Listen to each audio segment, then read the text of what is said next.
Bonsoir à tous et bienvenue dans ce journal sur Absi Télévision. Démarrons cette édition en politique. Poursuivant sa tournée dénommée Amani, Vital Kamerhe, président national de l'Union pour la nation congolaise, a bravé toute peur dans les zones à haut risque, y compris Bunagana, occupée par les rebelles pour atteindre Kanyabayonga l'après-midi de ce mercredi où il a tenu un meeting populaire. Les détails avec Lens Moussimbaka.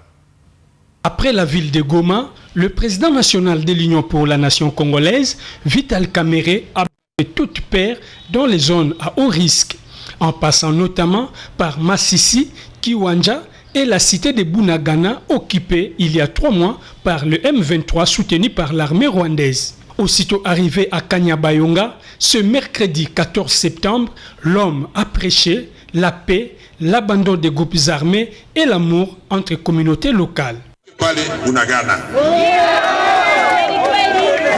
Tunajua mashida zabo bebaba mulumai kitu tunamutia bunduki kukichwa, haiko vile. Tunajua mashida ya vijana ya M23 na ile vita tutaimaliza kweli. Yaani ni kusema chutu imalize na chutu tukue nguvu isirudie tena nyuma nchi yetu. Inafaa tuikaa umasikilizano, usalama, hapana ubaguzi kati yetu. Faut tupendana, haiko vile. Signalons que Vital Kamerhe était arrivé au Nord Kivu via la ville de Goma le lundi 12 septembre. C'est là dans le cadre de la tournée Amani dans cette partie est de la République démocratique du Congo. Nous avons toutes les ressources naturelles. Autre chose à présent, Amos Hochstein, envoyé spécial du président américain Joe Biden et coordinateur des affaires énergétiques internationales, a achevé mardi dernier son séjour à Kinshasa, au cours duquel il a rencontré certains officiels de la RDC, y compris le président de la République Félix Antoine Tshisekedi, au terme de sa visite officielle. Les détails, c'est à suivre dans ces images. Amos Hochstein, envoyé spécial de Joe Biden et coordonnateur des affaires énergétiques internationales, a au terme de son séjour à Kinshasa rencontré le chef de l'État Félix Antoine Tshisekedi Tshilombo. La question sur l'impressionnante présence chinoise dans les mines congolaises était l'un des points au centre de leurs entretiens. Nous avons eu l'occasion de rencontrer son Excellence le chef de l'État, Monsieur le Président de la République et les membres du gouvernement ainsi que les officiels de la présidence. Nous avons eu l'occasion de discuter de l'importance essentielle au capital de la RDC aux États-Unis d'Amérique ainsi qu'à l'énergie, à la transition énergétique mondiale. Nous avons discuté avec le président de la République pour réaliser ce potentiel. Nous voulons travailler en partenariat pour s'assurer que le secteur de l'industrie minière est exemple de toute corruption et que les entreprises minières traitent les travailleurs d'une manière juste et transparente en recrutant la population congolaise, les travailleurs congolais qui devront bénéficier du salaire juste et d'un traitement équitable. Si nous faisons ces choses, si nous y parvenons, plusieurs entreprises internationales, occidentales et américaines, des entreprises ayant une bonne réputation, viendront et seront intéressées à investir dans ce pays. Rappelons que les États-Unis d'Amérique et la République démocratique du Congo ont conclu en avril 2019 le partenariat privilégié pour la paix, la prospérité et la préservation de l'environnement. Cette initiative est censée être le cadre de la coopération bilatérale entre les deux nations. Les États-Unis, de leur côté, considèrent Félix Tshisekedi comme un allié. Le pouvoir de Kinshasa est perçu, selon le département d'État américain, comme un partenaire inébranlable pour faire avancer ses priorités mondiales. En diplomatie, Christophe Lutundula, vice-premier ministre, ministre en charge des Affaires étrangères de la RDC, est revenu sur quelques détails concernant l'accord portant sur le statut de la force régionale qui va être déployée à l'est de la RDC pendant que les experts de la Commission économique de la Communauté des États de l'Afrique de l'Est étaient en séjour en mission de travail à Kinshasa. Suivez. Règle-t-il la question du financement de cette force régionale? Il faut dire qu'en s'agissant du financement, qu'au départ, il était convenu que chaque pays y apporterait sa contribution, mais fondamentalement, lors de la dernière réunion extraordinaire des chefs d'État de la communauté d'Afrique de l'Est qui s'est tenue à Arusha, la décision a été prise de créer un fonds spécial pour cette opération de restauration de la paix. Il y a eu des contributions qui sont déjà annoncées d'ailleurs. Par exemple, le Sénégal avait annoncé 1 million d'euros. L'Angola aussi, je crois que ces 2 millions sont déjà effectivement versés, sinon en voie. Au niveau de la communauté, on est tenté de dégager aussi un montant.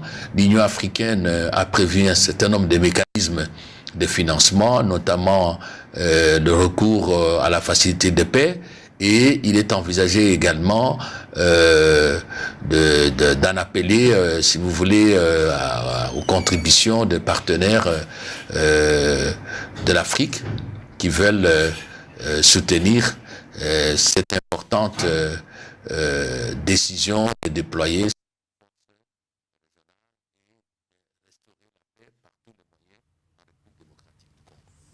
d'un ministère à un autre, le ministre du numérique, Désiré Cachemire Eberand Kolengele, a procédé ce mardi 13 septembre 2022 à la pose de la première pierre pour la construction d'un tout premier centre de stockage numérique dénommé Data Center en RDC. Ce projet aura donc pour but contribuer à la transformation numérique de la RDC en assurant sa liaison en termes de connectivité internationale et locale. Les détails, c'est dans ce commentaire avec Lance Moussimbaka. Cette cérémonie de pose de la première pierre pour la construction d'un tout premier centre d'entreposage numérique, Data Center, a eu lieu ce mardi 13 septembre 2022 à l'Umité 12e rue industrielle.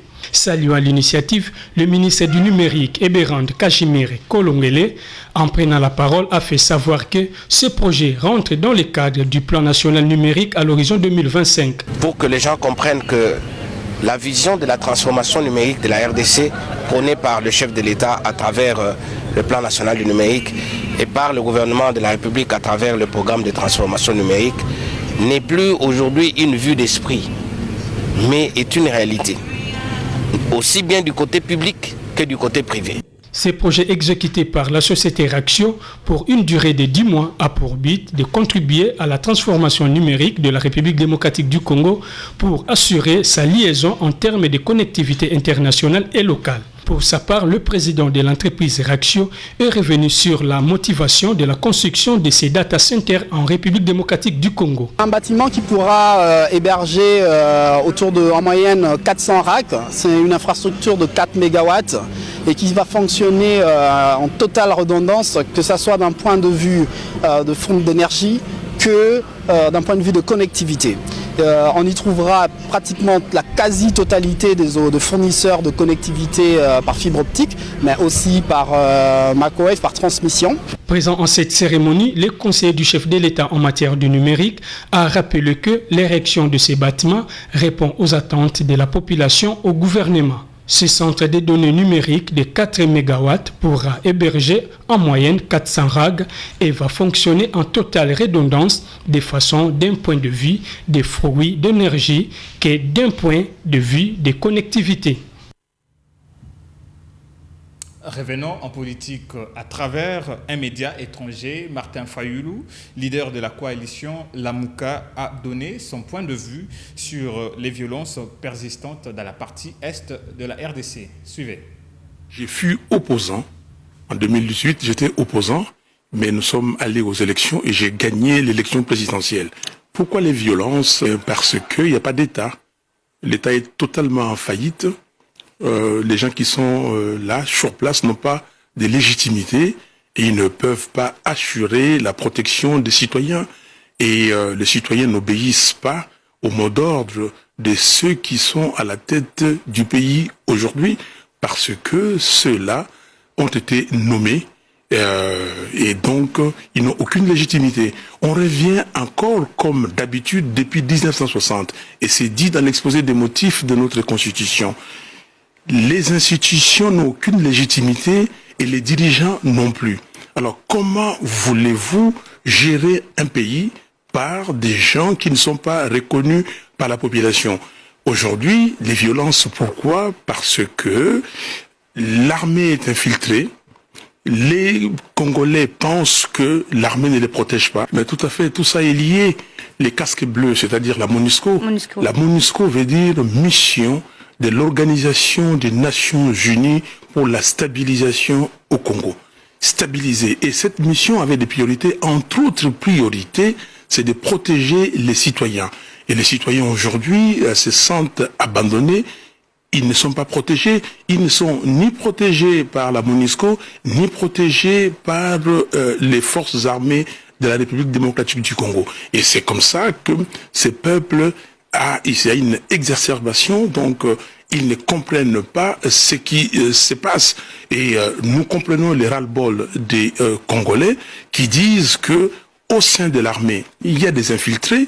Cette armée qui devait s'associer avec la MONUSCO pour traquer les rebelles, cette armée ne le fait pas. Et la MONUSCO s'est dit, aujourd'hui, comment coopérer avec une armée qui a en son sein des généraux.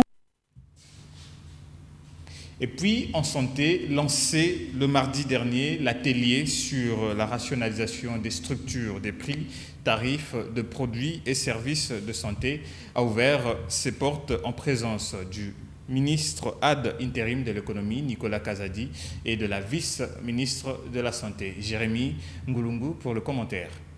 Ad intérim de l'économie nationale Nicolas Kazadi, qui a lancé mardi dernier l'atelier sur la rationalisation des structures des prix et tarifs des produits et services de santé en RDC. Cet atelier qui se clôturera le 16 septembre prochain se fixe comme objectif accorder un statut social aux produits et services de santé, notamment les décrets relatifs au système national d'approvisionnement en médicaments essentiels, SNAM en sigle. Nicolas Kazadi a invité les experts qui prennent part à ces assises à la réussite de ces travaux tout en saluant leur dévouement ainsi que leur abnégation à faire en sorte que ce dernier atelier soit couronné du succès que le dé précédent tenu en décembre 2021. Quant au vice-ministre de la Santé, elle a appelé le partenaire à la santé de soutenir les efforts du pays pour l'atteinte de la couverture santé universelle. Elle a indiqué que la dite rationalisation va contribuer à l'amélioration de la disponibilité et de l'accessibilité de services et produits de santé à la majorité de la population congolaise. Rappelons que le deux précédents ateliers tenu du 7 au 9 décembre et celui tenu du 19 au 21 décembre 2021 ont permis de circonscrire la question de la disponibilité et de l'accessibilité de services et produits de santé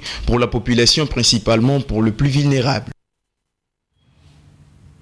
Tous comme un seul homme, les agents et cadres de la RTNC, ainsi que les différents syndicaux se sont réunis dans la journée du mardi 13 septembre 2022 devant l'hôtel du gouvernement, revendiquant ainsi l'actualisation de leur grille barémique afin d'obtenir un salaire qu'ils exigent être mieux. Le paiement des arriérés de ces primes est aussi importante qu'ils disent être bloqués par le ministre du Budget. Reportage avec Elvis Kié.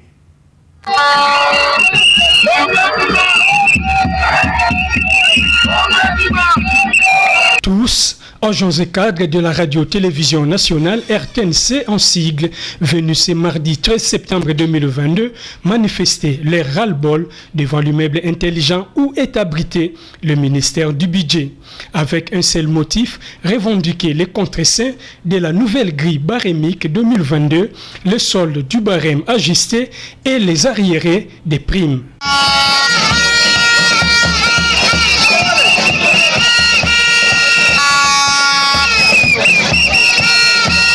Signalons que les fonctionnaires de la chaîne nationale, dans leur démarche, fustigent la position que prennent le ministre d'État en charge du budget et Meboji Sangara dans cette affaire. Si ministre du budget aboyi koyamba biso Eza ya kokende gauche à droite était, le ministre a refusé de nous recevoir.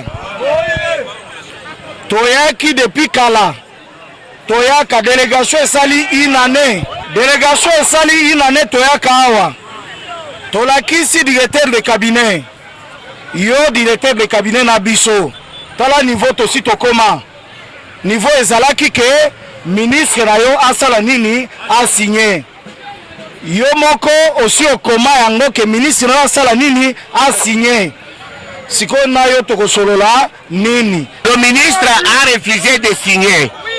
Nous on ne va pas croiser les bras. Nous allons continuer Bitumba. Bitumba Sikoyo, il vous appartient. Bon orienté, tout ça le nini Sikoyo. Toye panabino. Notons ainsi, les agents et cadres de la radio-télévision nationale sont victimes de leurs droits depuis plus d'une année. Il revient donc aux décideurs de prendre une décision palliative allant dans le sens de soulager tant soit peu ces fonctionnaires de l'État.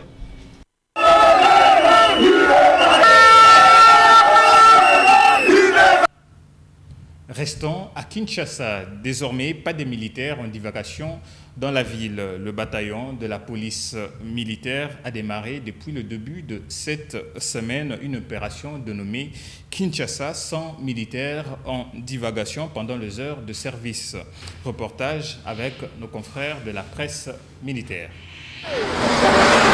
Désormais, tout militaire qui se promènerait à Kinshasa pendant les heures de service sera arrêté. Cette opération dénommée Kinshasa sans militaire en divagation a débuté ce lundi 12 septembre 2022. Sous les commandements du bataillon prévôté militaire, cette patrouille diurne qui va couvrir toute la ville de Kinshasa vise à réinstaurer la discipline et l'ordre. Le colonel Amouli Henri, commandant bataillon PEM, donne les précisions. La patrouille, ça se fait normalement, que ce soit au camp, que ce soit sur toute l'étendue de la ville province de Kinshasa. En tout cas, je crois que c'est dans toutes les communes. Tous les militaires en divagation tombés dans le filet du bataillon PEM. Ce lundi 12 septembre 2022, premier jour de cette opération, ont été acheminés à l'état-major bataillon PEM pour y être identifiés. Les commandants de cette opération, les colonels diplômés d'état-major Balen Kazumba, s'est confié à éco-militaire. À partir de l'élo de lancer l'opération Nabiso, l'Olingiso commande militaire air et à service à Zopalapalate sans autorisation de sortie.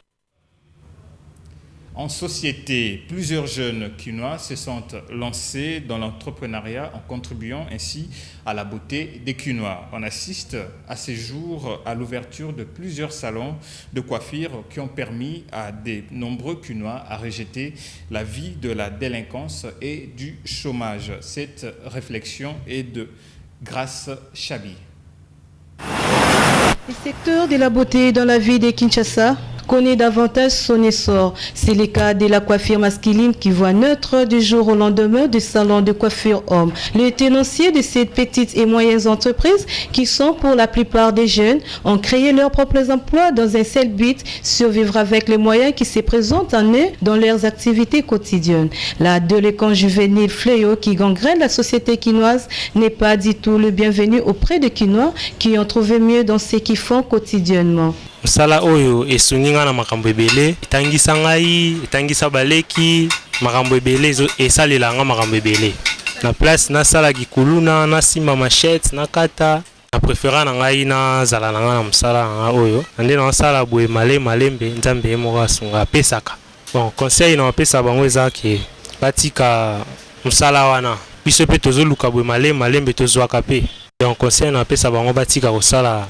sala wana eza malamu te eza pe na avenir te coiffure eza domaine oyo sunganga mambo ebele na komisango métier na ngai mbongo nazwaka na salon nazo servi famille na ngai moko pe abika na mbongo ya salon apis na ba impôt à l'état tofutaka yango na salon bonga vraiment mambo ibana na pasa ngotea pona ana domaine moya makasi vraiment nazwaka mbongo sima boko nanga na ta yo ibate. Chacun, selon sa vision, préfère fixer un prix à ses services. Pendant que les uns ont un tarif atteignant 1000 à 1500 francs congolais, d'autres optant pour le confort et le luxe ont un tarif qui atteint 10 000 francs congolais. À ceux qui se livrent encore au banditisme juvénile, appelés Kuluna, ou encore à ceux qui sont sans emploi, ceci est un exemple à suivre.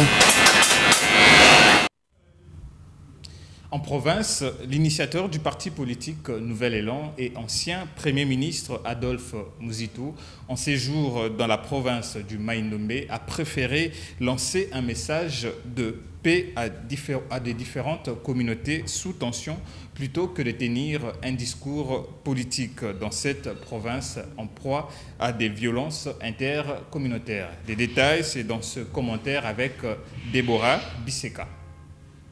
L'ancien Premier ministre Adolphe Muzitu, en visite à Kwamotu depuis lundi dernier, a opté pour la prudence. Dans son adresse à ses militants, il a appelé ses siens à éviter de politiser sa descente dans cette partie du Grand Bandundu, en proie à de violences inouïes. Un accueil très triste après que le chef coutumier du village de Fadiaka soit mort décapité lors des affrontements survenus mardi 12 septembre 2022. D'après le député national élu de Kwamotu, Guy Mosomo, cette énième violence a fait état d'au moins 35 morts. Également contactés, les sources locales affirment que ces auteurs sont venus des forêts environnantes en tuant des femmes et des enfants.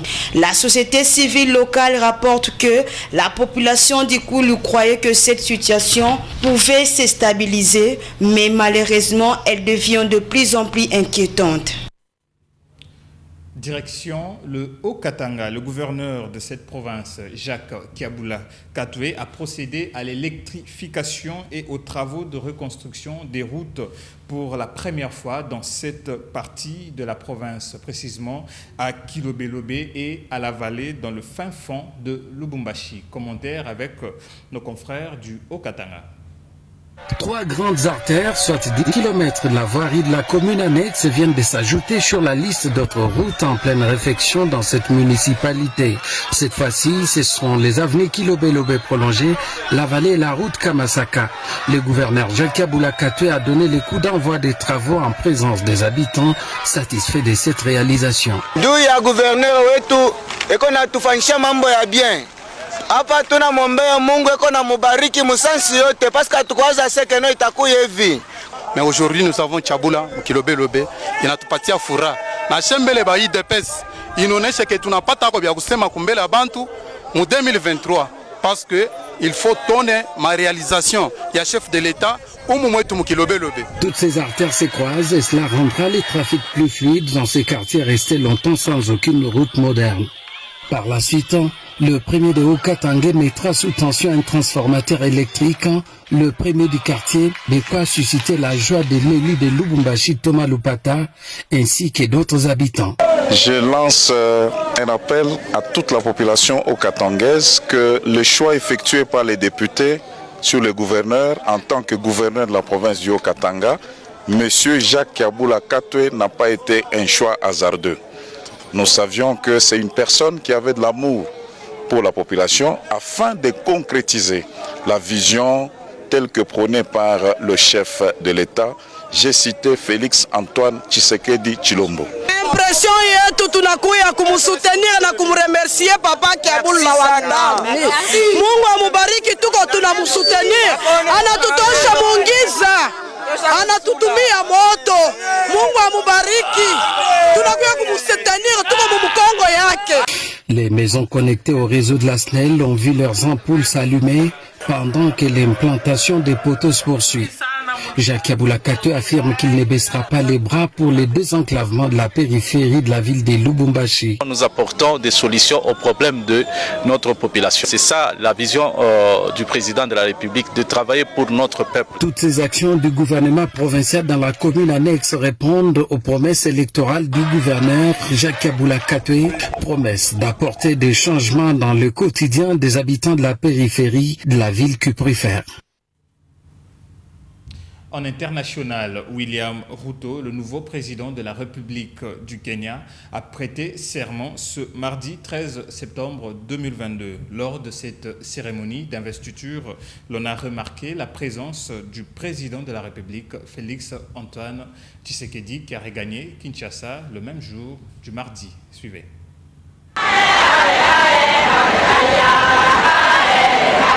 Le Kasarani Stadium de Nairobi était déjà noir de monde aux premières heures de la matinée de mardi. Le peuple kényan a répondu présent à ces grands rendez-vous qui consolident un peu plus encore sa démocratie. Ovationnés à tour de rôle par la foule, les invités de marque annoncés sont eux aussi de la partie. Samia Suluhu de la Tanzanie, Denis Sassou Nguesso du Congo-Brazzaville ou encore Félix-Antoine Tshisekedi de la République démocratique du Congo, c'est une vingtaine de chefs d'État et de gouvernements africains qui ont investi la tribune.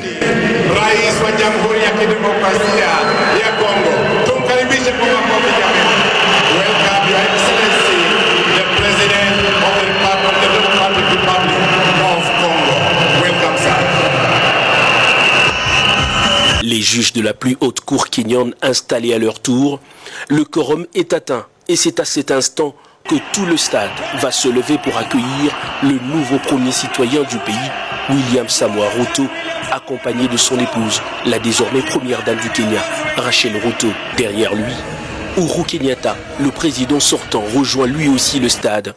Il passe les troupes d'honneur en revue avant de rejoindre la tribune pour retrouver ses homologues de parcours.